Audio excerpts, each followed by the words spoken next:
lot from Timmy Global Health. As you probably already know, Timmy Global Health works to expand access to healthcare and empower students to tackle global health challenges throughout the world. One of the most important aspects of our efforts is understanding health disparities in the communities where we work in Ecuador, Guatemala, and the Dominican Republic. In order to eliminate health disparities within our communities, it is important to know about the history and culture of the region so we may better understand the root of a problem and develop culturally competent solutions. Whether it be through medical clinics or public health education, we want to deliver care and information in an effective manner while maintaining cultural sensitivity. We also want our students to be immersed in the culture of the place to which they travel, as it enhances one's experience abroad. This video in particular will focus on the history and culture of Quetzaltenango, Guatemala, Timmy's site also known as Xela. Xela is located in southwestern Guatemala, in a valley of the Sierra Madre de Chiapas mountain range at an elevation of 7,500 feet above sea level. The Sierra Madre range is well known for its silent and active volcanoes. Although Quetzaltenango is not the capital city of Guatemala, it is the second largest city with a population of about 225,000. Due to Xela's elevation, it has spring-like temperature year-round with a wet summer and dry winter. To learn about the history of Xela, we must travel far back in time to 2000 BC when Mayans ruled the land. The Mayans were known to consistently be on the cutting edge of technology, mathematics, and written and oral communication. While under Mayan rule, Xela was originally a city of the Mayan people. It is believed that the name Xela, as Quetzaltenango is called by locals, is derived from the Mam name for the city, Xelahunosh, meaning under 10 mountains. For unknown and highly debated reasons among scholars, the Mayan Empire in Guatemala began to collapse around 900 AD, and from this time until the early 1500s, Xela became part of the struggling Quiche Mayan kingdom, whose ruler, Tecún Umán, was constantly battling other Mayan clans to maintain hold over the land. When Spain heard that Tecún and his fellow Mayan rulers were harassing Spanish allies in 1522, Conquistador Pedro de Alvarado was sent into the area with Spanish cavalry and Mexican allies to conquer Xela for Spain. Alvarado and his troops rode horses, an animal unfamiliar to indigenous Mayans, into Guatemala along the Mexican coast and turned toward the Sierra Madre de Chiapas mountains. Tecún and his troops met the Spaniards just south of Xela, where they entered into 3 fierce encounters, collectively known as the Battle of El Pinar. Legend says that Alvarado and Tecún met face-to-face in battle, but only Alvarado survived the encounter. He was soon able to enter and maintain control over Xela, renaming it Quetzaltenango, as it was referred to by his Mexican allies. By 1697, Spain controlled all of Guatemala and ruled the country for 124 years until September 15, 1821, when Guatemala officially declared independence from Spain. For the remainder of the 19th century, several Guatemalan leaders worked to modernize the country. To push this effort forward in the early 1900s, several dictators opened the country to foreign investors, including the United Fruit Company. This US-based company took control of the economy and unfortunately slowed Guatemalan progress. In response, several military and national leaders led multiple coups d'état, eventually beginning the first democratic ruling of Guatemala. A crucial period in Guatemala's history followed and was known as the 10 Years of Spring. It is an important period to note because during this time, tensions between the Ladinos, Guatemalans of Spanish descent, and the native indigenous Guatemalans began to increase. What followed was a very intricate conflict between the Ladinos and the United Fruit Company. The conflict escalated in 1960 and lasted 36 years until U.S. government interventions were forced out, leaving behind a highly unstable government and economy.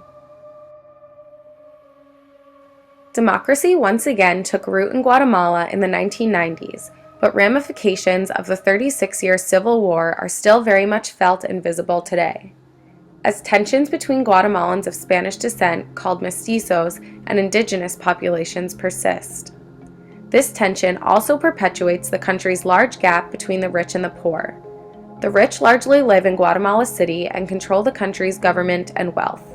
In fact, 10 Guatemalan families own over 70% of the country's wealth. Guatemalans living in poverty are almost exclusively the people of indigenous descent living in isolated rural communities of the highlands, such as where Timmy Global Health works in Xela. The health outcomes of Guatemala citizens are largely affected by the control rich citizens maintain over the country's economy and government, whose policies continue to isolate indigenous populations that are underrepresented within the political and healthcare systems. Access to adequate healthcare for the poor is extremely limited, especially within the rural indigenous communities where Timmy Global Health focuses its efforts. Another notable difference between the large mestizo population and the indigenous peoples of Guatemala is language. The official language spoken in Guatemala is Spanish, the dialect many of us learn in high school and college. However, the indigenous people of Guatemala largely speak an ancient Mayan language very different from modern Spanish. The most common indigenous languages spoken around Quetzaltenango are Mam and Quiche, languages native to Mayan clans that once ruled the areas surrounding the city. There are 21 different ancient Mayan languages spoken throughout Guatemala alone. In fact, Timmy Global Health's clinics often require double translation from Mam or Quiche to Spanish and Spanish to English because we serve a very large indigenous population in our communities around Xela. This language barrier is one of the many reasons why indigenous populations of Guatemala often lack access to healthcare, because those working in the public hospitals and clinics solely speak Spanish.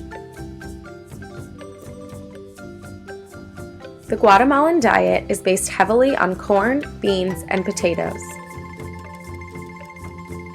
Interestingly, lunch is generally the largest meal in Guatemala, consisting of meat and potatoes, while breakfast and dinner are smaller meals consisting of beans and eggs. It is also typical for Guatemalans in and around Xela to have corn tortillas and tamales with every meal. In fact, these foods often replace a full meal when families do not have enough food to place on the table. As one can guess, the typical diet in Xela is low in fruits and vegetables and high in sugar and sodium. Because of the limited variety of food Guatemalans eat on a daily basis, and the fact that some of the people are subsistence farmers, the country has the highest rate of malnutrition in the Western Hemisphere. Closer to Xela's city center, Timmy sees a higher incidence of diabetes and hypertension due to the high-carb diet. In highland communities further from the city, however, Timmy finds many children who are severely malnourished because they are not receiving the necessary nutrients required for children to flourish. This type of chronic malnourishment can lead to stunted growth and slowed development among children. Luckily, Timmy Global Health, in partnership with Pope Wu, has developed a malnutrition program through which our malnourished pediatric patients can receive referrals, education, and ready-to-use food supplements to combat this continuing problem. Hot drinks are also rather popular in Guatemala, especially coffee, which is consumed on a regular basis by adults and children alike. In the chilly temperatures of the Western Highlands, Guatemalans warm up with a hot drink called atol, often made from rice and milk, fruit, corn, or Inca parina, a popular fortified supplement. Most of the food Guatemalans of Xela eat are prepared by women in the home. The machista, or male-dominated culture, is still prevalent in Guatemala, and as a result, women very rarely work formal jobs. Rather, they are expected to be in the home daily, taking care of children and household chores. Some women do bring in occasional money by selling produce and textiles in local open-air markets, or by working in the homes of wealthy families within the city, but the culture generally minimizes their economic opportunities. Very few of the patients we see in Timmy communities have permanent jobs, including males. Generally, men work in the fields but take advantage of part-time work when available, such as assisting in construction and masonry projects or assisting on the public bus system. It is not uncommon for children to work in Xela as well, either assisting their mothers in the markets or fathers in the fields. Children may even sell goods of their own on the street, such as peanuts and gum, or may have jobs as helpers in local stores and on the public buses. Furthermore, attending Mass and praying regularly are typical practices in Guatemala and the Mayan communities of Xela. Although there is a significant evangelical presence in Guatemala, the culture is predominantly Catholic, with more than half the population practicing Catholicism. The city of Quetzaltenango is adorned with dozens of beautiful churches, often painted white or golden, sitting among the various city buildings. The history and culture of rural Guatemala is often reflected in the traje típico, or traditional clothing that Timmy students see often on their medical service trips. The traje is worn throughout Guatemala, but is varied quite a bit to tell the story of each region's past. For females of Xela, traje is an embroidered blouse paired with a woven skirt and shawl, often brightly colored and patterned.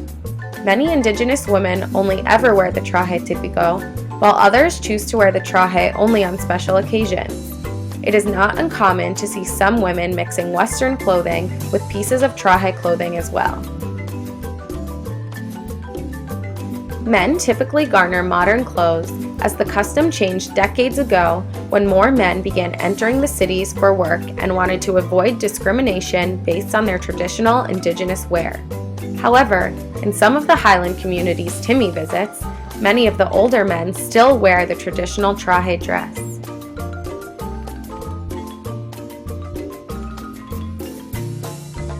There is no lack of traditional dress to be seen throughout Guatemala on Catholic holidays, which are very important and accompanied by big festivals. During these holidays, the streets are filled with parades, music, street fairs, and bombas, or loud fireworks and explosives that people set off throughout the day and night. During these festivals, the music one might hear is diverse, with the most popular being from marimba bands. The marimba is a percussion instrument of which the first evidence in Central America was found in Mayan ruins in Guatemala. One of the most popular marimba songs in Guatemala is called Luna de Xelajú, a waltz composed by Paco Perez. The title translates to The Moon of Xela. Soccer is a huge part of the culture in Guatemala. Everyone in Xela loves to root on the Super Chivos, which is Xela's soccer team. In addition, Guatemalans often follow professional soccer teams from around the world and are generally divided between fans of Team Barcelona and Team Real Madrid. Although Quetzaltenango is not the top tourist site within Guatemala, people often visit to view the historical center, hike nearby volcanoes, or to attend one of the city's Spanish schools. Timmy Global Health's partner in Xela is a Spanish school called Pope Wu, which has extended its services to local communities in the form of a health clinic, a Safe Soap project, and other projects targeted towards community development. Xela is a great place for learning both the Spanish language and about the culture of Guatemala. The work students, volunteers, and our partners do in Quetzaltenango hold a special place in the heart of Timmy Global Health. The city's rich history and culture are fascinating and leave a lot to be explored. Hopefully this video gave you a taste of all the wonderful things found in and around Xela, including in Timmy communities. We encourage you to search for any of the topics presented here in more detail, as there is so much more to learn about both Xela and Guatemala as a whole. Until next time, adios!